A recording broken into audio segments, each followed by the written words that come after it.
सचिन रोशनी को पूछता है, तुझे इतना इंटरेस्ट क्यों है कि हम लोग क्या कर रहे थे, हमारे मामले में क्या चल रहा है और क्या नहीं।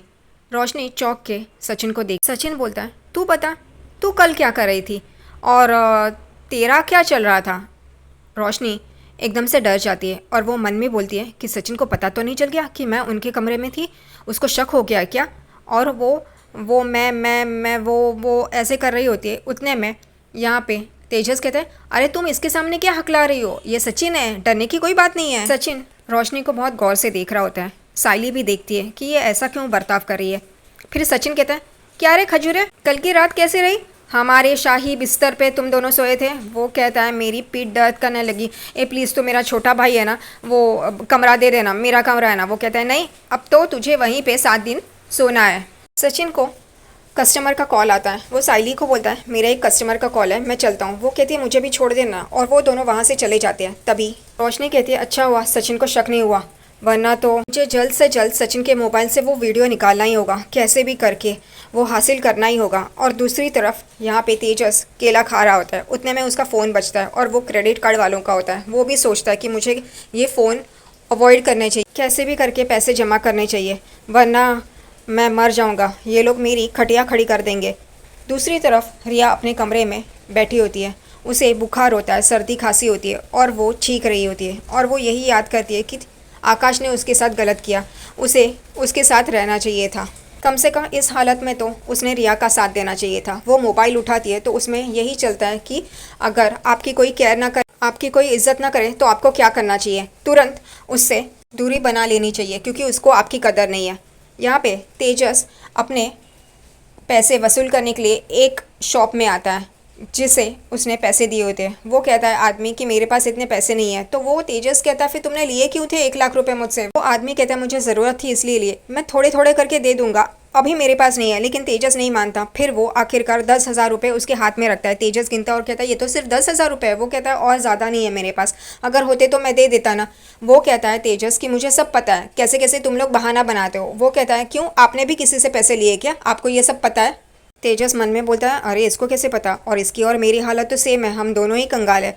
और वो 10,000 रुपये लेके निकल रहा होता है। उतने में उसे तावड़े का फ़ोन आता है, वो रिकवरी एजेंट। वो कहता है कि पैसे भरे। तेजस कहता है, नहीं, इतने पैसे नहीं है मेरे पास। वो कहता है, अगर तूने जल्द से जल्द नहीं भरे तो तेरे घर और शोरूम का रास्ता मुझे पता है, कैसे वसूल करना है वो मुझे पता है। और तेजस डर जाता है। साइली किचन में होती है, उसे आवाज़ आती है, इसलिए वो देखती है तो रिया अपने कमरे से बाहर आ रही होती है और बैग लेके आती है। वो रिया को आवाज़ लगाती है और रोकती है। रिया उसको देखती है और यहाँ पे साइली उसे पूछती है, तुम कहाँ जा रही हो ये बैग लेके। रिया कहती है, मैं घर छोड़ के जा रही हूँ। साइली एकदम से डर जाती है। वो कहती है, क्यों जा रही हो तुम घर छोड़ के। तभी रिया बहुत ही बुरी हालत में होती है। साइली कहती है, तुम मुझे बता सकती हो, भरोसा रखो मुझ पर। तभी वो बताती कि मैं कल से बीमार हूँ, लेकिन जब तक आपने सुबह आकाश को नहीं बोला था तब तक उसे पता नहीं था कि मैं बीमार हूँ। और आज भी मैंने उसे कहा कि मेरे साथ रुको, मुझे तुम्हारी ज़रूरत है, लेकिन वो नहीं, अपने काम को प्रायोरिटी दी और वो चला गया। साइली रिया को समझा रही होती है कि मैं तुम्हारे लिए सूप ही बना रही थी, क्योंकि आकाश ने मुझे सुबह कहा था तुम्हारी तबीयत ठीक नहीं है, उसे ज़रूरी मीटिंग है, इसलिए वो जा रहा है और मैं तुम्हारा ख्याल रखूँ। तभी रिया कहती है, आप मेरी हस्बैंड हो क्या। नहीं ना, अगर आप मेरा ख्याल रखोगी तो हस्बैंड की क्या ज़रूरत है। साइली भी चुप हो जाती है। रिया कहती है, नहीं, ये उसका हमेशा का हो गया, वो मुझे प्रायोरिटी नहीं दे रहा है और अपने काम को प्रायोरिटी दे रहा है, इसलिए मैं जा रही हूँ। वो अपनी बैग उठा के जा रही होती है और साइली उसे रोक रही होती है। उतने में ही रेणुका अपने कमरे से बाहर आती है और देखती है। वो कहती है, ये क्या चल रहा है। वो रिया को पूछती है, रिया कहाँ जा रही हो तुम। वो कहती है, मैं ये घर छोड़ के जा रही हूँ। तभी रेणुका कहती है कि ये तुम्हारा घर है ना, और आज तो आखिरी दिन है देवी की पूजा का। तो वो कहती है, ये मेरा घर नहीं है, आकाश का घर है। और वो गुस्से से वहाँ से चली जाती है। रेणुका और साइली रिया को आवाज़ दे रहे होते हैं, लेकिन रिया नहीं रुकती। रिया गुस्से से वहाँ से चली जाती है और यहाँ पे रेणुका भड़क जाती है कि इतनी सास पुकार रही है फिर भी इसको रुकने का नाम नहीं, ये मेरी इंसल्ट कर रही है। वो साइली को यही बता रही होती है कि कितनी बदतमीज़ लड़की है, मेरी इंसल्ट करी है, मैं सास हूँ उसकी। वो अपने पर्स में मोबाइल ढूंढ रही होती है आकाश को फ़ोन करने के लिए, लेकिन उसका मोबाइल रूम में होता है, इसलिए वो चली जाती है। उतने में सचिन वहाँ पे आता है और साइली को पूछता है, क्या हुआ, इसकी आवाज़ तो बाहर तक आ रही थी। साइली उसे बता देती है कि रिया घर छोड़ के गई और काकू ऐसे ऐसे बोल रही थी। यहाँ पे सचिन कहता है, जाने दे, छोड़ दे, मैं अपने सब काम करके आ गया हूँ, अब मुझे एक मस्त गर्मा गर्म चाय पिला और फिर तेरे लिए एक सरप्राइज़ है, हमें शाम को कहीं जाना है। वो कहती है, कहाँ जाना है। वो कहता है, चल ना चाय पिला ना, फिर बताता हूँ। वो कहती है, ठीक है। दूसरी तरफ रेस्टोरेंट में आकाश इंस्ट्रक्शंस दे रहा होता है। उतने में नीतू वहाँ पे आती है और उसे कहती है थैंक्स। और मैं ये सोच रही थी कि जो मैंने तुम्हें अपने बेकरी के बारे में बताया था ना, वो तुम्हारे लिए परफेक्ट है। आकाश सोच रहा होता है, रिया की बातें ही उसे याद आ रही होती है। नीतू उसे पूछती है क्या हुआ, वो कहता है कुछ नहीं। तभी नीतू उसे कहती है तुमने रिया को फ़ोन किया था, कैसी है अब उसकी तबीयत? तो वो कहता है अब ठीक होगी, मैं फ़ोन करता हूँ। उतने में उसे आई का फ़ोन आता है, रेणुका का। वो फ़ोन उठाता है और रेणुका यहाँ पे आकाश के कान भरना शुरू कर देती है कि रिया कैसी बदतमीज़ है, मुझसे बदतमीज़ी से बात की और घर छोड़ के चली गई। आकाश यहाँ पे एकदम चौंक जाता है, क्यों, क्या हुआ? तभी रेणुका बोलती है वो अपना बैग उठा के चली गई और मुझे कहा ये मेरा नहीं आकाश का घर है। आकाश एकदम चौंक जाता है। रेणुका आकाश को पूछती है तुम दोनों के बीच क्या हुआ है? आकाश रेणुका को बताता है कि उसकी तबीयत ठीक नहीं थी और उसे लग रहा था रिया को कि मैं उसके पास रहूं, लेकिन मुझे आज एक ज़रूरी ऑर्डर था इसलिए मुझे आना पड़ा। यहाँ पे रेणुका आकाश के कान भरना शुरू कर देती है, तू अपनी बीबी को अपने सर पे चढ़ा के रखता है और ऐसी क्या मजबूरी थी? तू अपने काम पे ही गया था ना, तो क्या उसे रह नहीं सकती थी वो घर पे? वो ऐसे कैसे बर्ताव कर सकती है? वो बहुत कुछ गलत सलत रिया के बारे में आकाश को बता रही होती है कि वो बदतमीज़ है। तू क्या उसके पैर दबाने के लिए घर पे बैठने वाला था क्या? ऐसा नहीं चलेगा, तुझे काम है, उसे भी समझना चाहिए कि तुझे अपने काम पे जाना ज़रूरी है। ऐसे कैसे बोल सकती है वो? आकाश उसे बोल रहा होता है रेणुका को कि नहीं ऐसी बात नहीं है, वो गलत नहीं है, लेकिन रेणुका सुनने का नाम नहीं लेती। और यहाँ पे सचिन चाय पीने के लिए बैठा है और ये दोनों सचिन और साइली ये बातें सुनती हैं और कहते हैं कि ये क्या भड़का रही है आकाश को। सचिन कहता है यहाँ पे महान आत्मा साइली देवी कहती है कि मैं काकू से बात करूँ। सचिन बराबर उसे जवाब देता है, कहता है कि तू कुछ बोल मत, वरना तेरा और रिया का झगड़ा नहीं है ऐसे वो समझ जाएगी और वैसे भी ये उस बात का बतंगड़ बना देगी, इसलिए तू चुप ही रह। आकाश रेणुका को बोलता है कि मैं आते वक्त उसके घर जाऊंगा और उसे लेके आऊंगा, लेकिन रेणुका कहती है कोई ज़रूरत नहीं है, वो जैसी गई ना वैसी आने दो उसे, कोई ज़रूरत नहीं तुम्हें जाने की वहाँ पे। और वो फ़ोन रख के अंदर चली जाती है। यहाँ पे सचिन कहते हैं देखा ये आकाश को भड़का रही थी रिया के खिलाफ। सचिन आगे बोलता है कि ये उन दोनों को अलग करके ही रहेगी। यहाँ पे साइली कहती है हम है ना, हम ऐसा नहीं होने देंगे। यहाँ पे सचिन कहते हैं चल हम लोग को जाना है ना। तभी साइली कहती है आकाश और रिया का ऐसा होते हुए हम जाएंगे बाहर। वो कहती है कि पहले उनकी लड़ाई सुलझाए फिर जाए। वो कहता है ठीक है। तो वो कहता है चलो। वो कहती है 2 मिनट लड्डू लेके आती हूँ। सचिन कहता है लड्डू? साइली कहती है हाँ, और वो 2 लड्डू डब्बे में लेके आती है। और फिर अगले ही सीन में वो लोग रेस्टोरेंट आकाश को मिलने आते हैं और यहाँ पे सचिन कहता है बैठ के बात करें। वो लोग बैठते हैं। तभी यहाँ पे साइली आकाश के सामने वो लड्डू का डब्बा रखती है और उसे कहती है लो ना एक लड्डू उसमें से। आकाश लेता है और कहता है कि बहुत अच्छा बनाया है वहीनी आपने। फिर कहती है ये दूसरा वाला खाओ ना। तो दूसरा वाला थोड़ा तीखा होता है। वो कहता है वहीनी ये तो खारा और तीखा है। वो कहती है कि ज़िंदगी भी ऐसी होती है, उतार चढ़ाव होते हैं, कोई मीठा होता है कोई तीखा होता है, तुम्हें वो बैलेंस करना चाहिए। आकाश को समझ में आता है कि ये दोनों रिया के बारे में बात करने आ रहे हैं।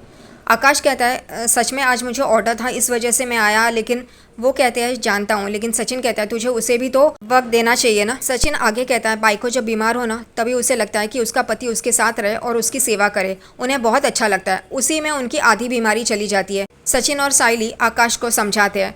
आकाश भी समझ जाता है। वो कहता है कि मैं जाते जाते रिया को लेके आऊँगा, लेकिन वो रूठी है। सचिन कहते हैं तुझे मनाना आना चाहिए ना। सचिन और साइली आकाश को बोलते हैं कि काकू जब बात कर रही थी तब हम वहीं पे थे, तुझे क्या वो सच लग रहा है? वो कहता है नहीं, मैं भी आई को बोल रहा था कि ये गलत है, लेकिन वो कहते हैं दोनों जन कि तू आंखें बंद कर और तुझे किसका चेहरा दिखाई देता है ये सोच। और उसे रिया का चेहरा दिखाई देता है। जो पल उन दोनों ने साथ में गुजारे थे वही उसे याद आता है और वो मुस्कुराता है। इन दोनों को समझ में आता है कि उसे रिया दिखाई दे रही है, यानी कि प्यार अब भी बरकरार है। वो लोग कहते हैं जा उसे मना ले। वो कहता है हाँ ठीक है।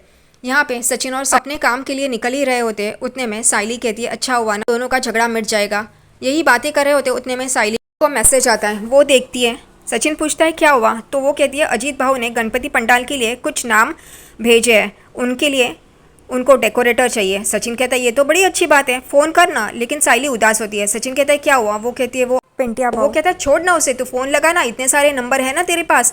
वो लगाती है लेकिन सब लोग ना ना बोलते हैं, एक भी जन उसको हाँ नहीं बोलता। सचिन बोलता है मैंने भी अपने पंटरों से बात की है, कहीं ना कहीं हो जाएगा। और जो भी बोली उसके हॉस्पिटल में गणपति डेकोरेशन का काम है तो वो भी मिल जाएगा, तू टेंशन मत ले। वो लोग चल ही रहे होते उतने में एक बच्चा छोटा सा वहाँ से क्रॉस कर रहा होता है और साइली अंधी बोलती है ये क्रिश की तरह दिखाई दे रहा है ना। सचिन कहता है अरे ये क्रिश नहीं है, ये दूसरा बच्चा है। फिर सचिन कहता है अरे छोटे मास्टर का बहुत याद आ रहा है, हम लोग चले क्या? ये गाँव क्या बाजू में है क्या कि जब याद किया चले गए और जब याद किया लेके आ गए? यहाँ पे साइली कहती है हाँ मैं उसे अभी फ़ोन करती हूँ। तभी सचिन कहता है फ़ोन मत कर, अगर हम लोग नहीं जा पाए तो वो बेचारा हम लोग की राह देखेगा ना। वो कहती है ठीक है। क्रिश अपने गांव के घर खेल रहा होता है। उतने में फ़ोन बजता है और वो फ़ोन उठाता है तो रोशनी का होता है। रोशनी कहती है, क्रिश बेटा तुम कहाँ पे हो? वो कहता है, हम लोग गांव के घर पे आ गए हैं। वो कहती, क्या? रोशनी कहती है, अजी को फ़ोन दो। उतने में ही रोशनी की माँ पीछे से आती है और क्रिश को बोलती है, किसका फ़ोन है? वो कहता है, आई का। वो फ़ोन लेती है। यहाँ पे रोशनी आई पे चिल्लाती है कि तू मुझे बिना बताए गांव कैसे चली गई? वो कहती है, अरे तुझे बताया था मुझे गांव में काम है। वो कहती है, ऐसे कैसे तू वो फ्लैट छोड़ के गांव चली गई? मुझे बताया भी नहीं। उतने में दरवाज़ा बजता है। क्रिश खोलता है तो साइली और सचिन वहाँ पे होते हैं और साइली की आवाज़ रोशनी फ़ोन पे सुन लेती है और एकदम से चौंक जाती है कि ये सचिन की आवाज़ है।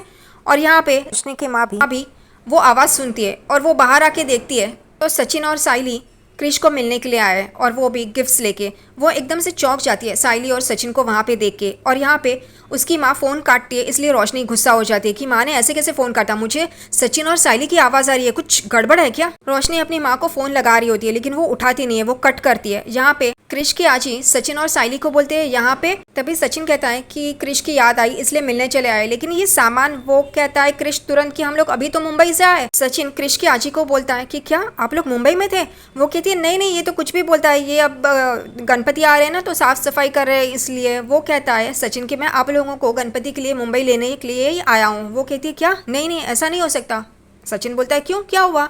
एक तो उस घर में इन दोनों के रहने के वादे हैं और इन लोग को लेके जा रहा है, क्या रेणु का ये बर्दाश्त करेगी? ये लोग आए हैं वो।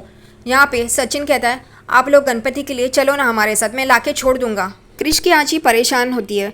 ये देख के सचिन बोलता है, कुछ गड़बड़ है, ये इतनी परेशान क्यों हो गई है?